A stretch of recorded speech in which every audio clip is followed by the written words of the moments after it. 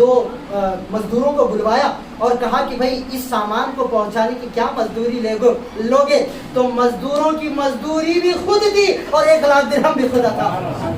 یہ مولا حسن مجتبیٰ رضی اللہ تعالی عنہ کی ذات ہے، اور اس طرح سے بڑے کمالات آپ کے موجود ہیں، سبحان اللہ۔ اور اس کے ساتھ اب دیکھیں اگلی پیاری بات، سیدہ کائنات بی بی فاطمہ الزہرا سلام اللہ علیہا وعلی بعلہا وعلی اولادہا، شہزادی رسول ہیں، حسنین کریمین کی والدہ محترمہ ہیں۔ ایک مرتبہ آپ نے مصطفیٰ کریم علیہ السلام یعنی اپنے والد سے یہ گزارش کی کہ والد گرامی اے رسول خدا، میرے نواسوں کے لیے کچھ وراثت میں عطا فرمائے، میرے نواسوں کو کچھ وراثت عطا فرمائے۔ آج ہماری وراثت کیا ہوتی ہے؟ بینک بیلنس ہوتا ہے، پراپرٹی ہوتی ہے، گھر بار ہوتا ہے، کھیت ہوتے ہیں جو اولاد میں تقسیم ہوتی ہے، مگر نبی کی وراثت پراپرٹی نہیں ہوتی، مال و دولت بینک بیلنس نہیں ہوتا۔ نبی کی وراثت علم، حلم، بردباری، شجاعت، سچائی اور استقامت ہوا ہے۔ سمجھ آئی؟ تو اس وقت جب سیدہ کائنات نے مانگا کہ والد گرامی اے نواز، اے سرکار، اے رسول خدا، اپنے نواسوں کو کچھ وراثت میں عطا فرمائے۔ اب سنیں بڑی محبت کی بات، سرکار نے فرمایا میں اپنے بڑے نواسے کو، امام حسن کو، میں اپنا علم اور بردباری عطا فرماتا ہوں، میں اپنا علم اور بردباری عطا فرماتا ہوں، اور حسین کو میں اپنی شجاعت اور استقامت عطا فرماتا ہوں۔ اور نبی کی زبان سے یہ جملے نکلنے تھے، وہاں وہ چیزیں ٹرانسفر ہو گئی۔ اور اب دیکھیں یہاں پر دوسری روایت یہاں سے جوڑنا چاہوں گا، آپ کو بڑا مزہ آئے گا۔ امام حسن مجتبیٰ اور حسین مرتضیٰ، حسن مجتبیٰ بڑے ہیں، حسین مرتضیٰ چھوٹے ہیں۔ حسن مجتبیٰ جو ہے سر سے اور کیا کہتے ہیں سینے تک مصطفیٰ کریم کے بہت زیادہ مشابہ تھے، سر سے لے کر سینے تک مصطفیٰ کریم کے مشابہ امام حسن ہے، اور سینے سے لے کر پیر تک امام حسین سرکار کے مشابہ ہے۔ جب یہ دونوں ذوات قدسیہ اور نواز رسول اور شہزادگان مولا کائنات، بڑے بھائی حسن مجتبیٰ اور چھوٹے بھائی حسین مرتضیٰ جب ایک ساتھ کھڑے ہوتے ہیں تو مصطفیٰ کی ذات نظر آتی ہے۔ تو ایک سینے تک مشابہ اور وہاں سے پاؤں تک، اور آپ نے توجہ نہیں کی کہ مولا حسن جو ہیں وہ سر سے سینے تک مشابہ ہیں، اور سرکار کیا فرما رہے ہیں؟ میں اپنا حلم اور بردباری حسین کو دے رہا ہوں۔ حلم اور بردباری کا مطلب کیا ہے؟ برداشت کرنا، کنٹرول کرنا، اور لوگوں کو عفو درگزر معاف کرنا۔ حلم اور بردباری کا تعلق سینے سے ہے، بولیے سبحان اللہ، سینے سے ہے۔ جس کا سینہ جتنا کشادہ ہوگا وہ اس قدر صبر کرنے والا، برداشت کرنے والا ہوگا، اور اسی لیے حسن مجتبیٰ سینے تک سرکار کے مشابہ۔ ظاہری میں بھی فیضان جاری ہو رہا ہے، باطن میں بھی فیضان جاری ہو رہا ہے، اور فرمایا کہ میں حسین کو شجاعت و استقامت دے رہا ہوں، اور اگر اس کا مسئلہ دیکھنا ہے اور مظہر دیکھنا ہے تو میدان کربلا کو دیکھ لو کہ مولا حسین کے قدم جہاں بڑے بڑوں کے قدم لڑکھڑا جاتے ہیں اور اکھڑ جاتے ہیں، سرکار مولا حسین مرتضیٰ استقامت کا پہاڑ نظر آتے ہیں، اور چونکہ استقامت کا تعلق پیروں سے ہے اسی لیے حسین مرتضیٰ پیروں سے سرکار سے مشابہ رکھتے ہیں۔ واہ واہ واہ واہ، کیا بات ہے اہل بیت نبوت اطہار کی، نواسہ رسول کی، ایک سینے تک مشابہ،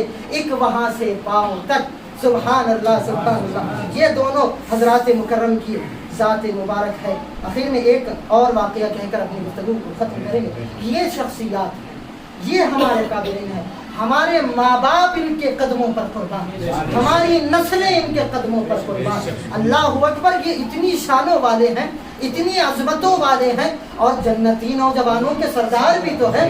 اس روایت کو ہم کیسے بھول سکتے ہیں؟ جنتی نوجوانوں کے سردار ہیں، جنت میں اس وقت تک کوئی جا ہی نہیں سکتا جب تک کہ حسنین کریمین کی رضامندی شامل نہ ہو۔ اللہ اکبر۔ حضرات محترم، امام حسن مجتبیٰ کے آخری وقت میں آپ کو زہر دیا گیا، آپ کی شہادت کا معاملہ، آپ کو زہر دیا گیا۔ اہل بیت نبوت اطہار پر بہت ظلم ہوا۔ آپ تاریخ کو پڑھیں گے تو آپ غمگین ہو جائیں گے، آپ کو سمجھ نہیں آئے گا کہ اتنا ظلم کیوں ہے۔